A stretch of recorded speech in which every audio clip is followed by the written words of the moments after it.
السلام علیکم۔ اٹھنے کے بعد میں نے عصر کی نماز ادا کی اور پھر گھر سے کام کے لیے نکل پڑا۔ یہاں سعودیہ میں رہنے کا سب سے بڑا مسئلہ یہ ہے کہ آپ کے سونے اٹھنے اور کھانے پینے کی کوئی بھی روٹین نہیں ہوتی۔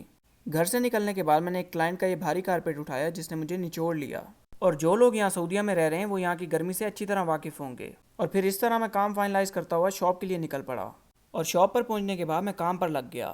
کیونکہ مجھے عربی بولنی آتی ہے تو سارے کلائنٹس کو مجھے ڈیل کرنا پڑتا ہے، جو کہ بہت ٹف کام ہے۔ اس کے بعد میں شہر پہنچا اور سیدھا کام پر لگ گیا، اور پھر ساری ڈیلیوریز فائنلائز کرنے کے بعد میں ایک شاپ پر پہنچا جس کے شاورمے کا بہت نام سنا تھا، اور شاورمے کا پہلا بائٹ لینے کے بعد ہم دونوں ایک دوسرے کے ریئیکشن کا ویٹ کر رہے تھے۔ شاورما کھانے کے بعد ہم نے ایک کلائنٹ کا کارپیٹ اٹھایا جہاں پر ہماری اس بھائی سے ملاقات ہوئی جو کہ پچھلے کئی سالوں سے سعودیہ میں ایز اے ڈرائیور جاب کر رہے ہیں۔ یہاں سعودیہ میں سب سے زیادہ اسٹرگل ایک ڈرائیور کو کرنی پڑتی ہے۔ یقین کریں اس بھائی کا روم باقی ڈرائیورز کی نسبت بہت اچھا ہے، لیکن اس بھائی کی ہمت ہے۔ اس بھائی کو دل سے سلیوٹ ہے، اللہ اس کے لیے آسانیاں پیدا فرمائے۔ اور پھر میں شاپ والوں کا کھانا لینے کے لیے گھر پہنچ گیا۔ گھر پہنچتے ہی چھوٹی پرنسس نے میرے ہاتھ میں ریموٹ تھما دیا کہ کارٹون لگا دو، لیکن خوش وہ پھر بھی نہیں ہوئی۔ اس کے بعد بیگم نے میرا ویلکم ٹھنڈے چیا سیڈز والے شربت سے کیا جس کو پینے کے بعد میرا برین فریز ہو گیا، اور پھر ساتھ والے بھائی کا بھی برین فریز کرنے کے بعد میں نے سالن اٹھایا اور شاپ کے لیے روانہ ہو گیا۔ آپ بے شک اپنی پوری زندگی پردیس میں گزار دیں، لیکن ایٹ دی اینڈ وہ آپ کو ایز اے فارنر ہی ٹریٹ کریں گے۔ شاپ پر پہنچنے کے بعد میں نے ڈیلی کی طرح کلوزنگ کروائی اور پھر گروسریز لینے کے لیے بکالے پر پہنچ گیا۔ الحمدللہ کل جمعہ ہے، جس کا مطلب ہے میری کام اور گروسریز دونوں سے چھٹی ہے۔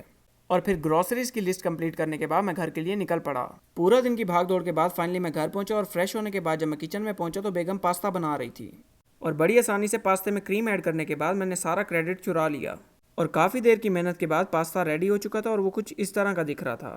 اور پھر ہم سب لوگ کھانا کھانے کے لیے بیٹھ گئے۔ یقین کریں یہ جتنا خوبصورت نظر آ رہا تھا اس سے کئی زیادہ ٹیسٹی بھی تھا۔ اور پھر کھانا کھانے کے بعد ہم پرنسیسز کی فرمائش پر آئس کریم کھانے کے لیے پہنچ گئے، اور پھر باری آ گئی دنیا کے سب سے مشکل ڈیسیجن کی کہ آپ نے آئس کریم کون میں کھانی ہے یا کپ میں۔ اور چھوٹا جن آئس کریم کے چکروں میں گاڑی سے گرنے لگا تھا، اور کیونکہ مجھے لینو کی آئس کریم نہیں پسند تو میں فراولتی پہنچ گیا۔ ان کے پاس فریش فروٹس اور جوسز کی بہت ساری ورائٹیز ہیں، اور یہاں سے میں نے ان کا اسپیشل فخفخینہ کروایا جسے آپ کھا بھی سکتے ہو اور پی بھی سکتے ہو۔ تو سب سے پہلے میں نے بڑے آرام سے اسے کھانا شروع کیا، اور اس سے پہلے سب لوگ مجھ سے بائٹس مانگتے میں نے اس کو پی کر اس کا کام تمام کر دیا۔ کیا آپ لوگوں کے گھر میں بھی ایک بائٹ مانگنے والی مخلوقات موجود ہیں؟ کمنٹ کر کے ضرور بتائیے گا۔ اور اسی کے ساتھ آج کا ولاگ ہوا اینڈ، مزید ولاگز کے لیے مجھے فالو کر لیں۔ اللہ حافظ۔